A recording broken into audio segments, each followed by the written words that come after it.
Now, somewhere in the vast expanses of YouTube, there was a show named Alter Ego, and one day its writer decided to give cover lyrics a try. Turns out, it's kinda dry. DK didn't like that. He said, I'm gonna talk like a normal person now. Yeah, we're no Paul McCartney, but in the style of the Beatles' Rocky Raccoon, we're here to tell a story, one in which a lowly trash panda becomes a bona fide hero through a tribute to one of the most influential bands of all time.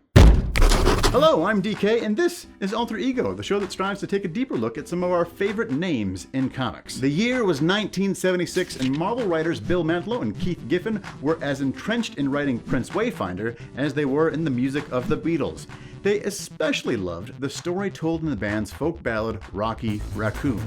So logically, when Wayfinder's journey took him to Witchworld, also known as Halele, Hylile. It's definitely Hylile. Anyway, they capitalized on this perfect opportunity to bring their own version to life. A bit more literally, though. You see, where the Rocky in the Beatles song was simply a young boy whose love ran off with another man, the Rocky in the Marvel comics was an actual raccoon living on planet Halfworld, made sentient by robot assistants who were themselves left behind by alien scientists. So hopefully you followed that?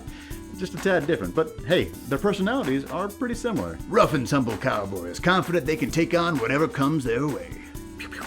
So Wayfinder crosses paths with Rocky in Marvel Preview number 7, and together they defeat a monstrous plesiosaur, only to be confronted by a powerful sorceress who forces them to surrender. And that was it for our guy, for 6 years. Because, like another one-off character we spoke about recently, Rocky Raccoon had a fairly disposable purpose in the beginning. It wasn't until 1982 that Mantlo championed Rocky's return and renamed him to Rocket to mark the occasion. The issue was Incredible Hulk number 271, titled, Now Somewhere in the Black Holes of Sirius Major There Lived a Young Boy Named Rocket Raccoon, which is a direct pull from the opening lyrics.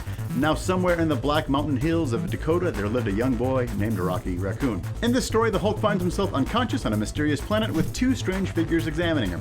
One being Rocky, and the other, Walrus. Yeah, he's the walrus. Goo goo gajoob. The posse ends up joining forces to stop the mole, Judson Jake, from stealing Gideon's Bible.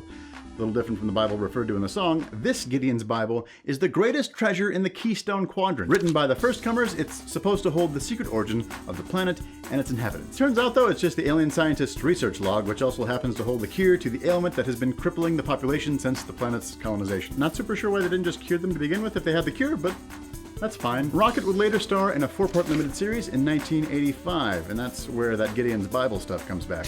But again, experienced a drop in popularity for some time afterwards, having only 4 more issues containing him published throughout the 90s. A sad total of 10 issues in his first 30 years. Thankfully, for Rocket fans of today, it turns out that third time's a charm. Rocket is now a mainstay in the Guardians of the Galaxy series, even taking up the helm occasionally when Star-Lord is not around. With this information in mind, it's actually pretty neat how the creators of the 2014 Guardians of the Galaxy movie included music from the same period in Star-Lord's Awesome Mix. It's like they're just all about those sweet jams from the 70s. Maybe the next movie will be a musical, who knows? So I got a question. What characters from songs do you think would make cool comic book characters?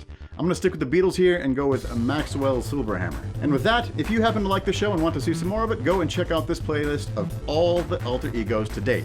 And if you're already caught up but want to check out some more of my stuff, go check out this video I did on who will kill Cersei in Game of Thrones. It might not be who you think. If this is your first time with us here at NerdSync, we publish new videos every week, so make sure you slap that subscribe button so you don't miss a thing while we explore the art, history, science, and names behind our favorite comics. Once again, guys, this is DK. Thank you so much for joining us for Alter Ego, and I will see you next time.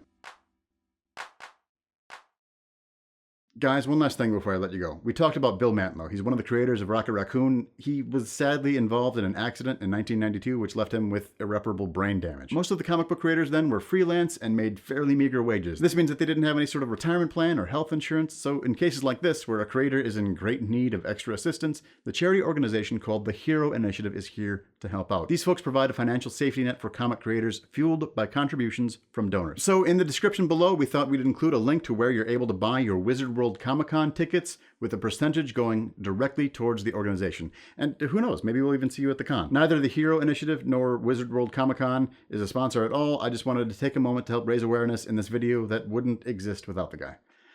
Thanks, guys.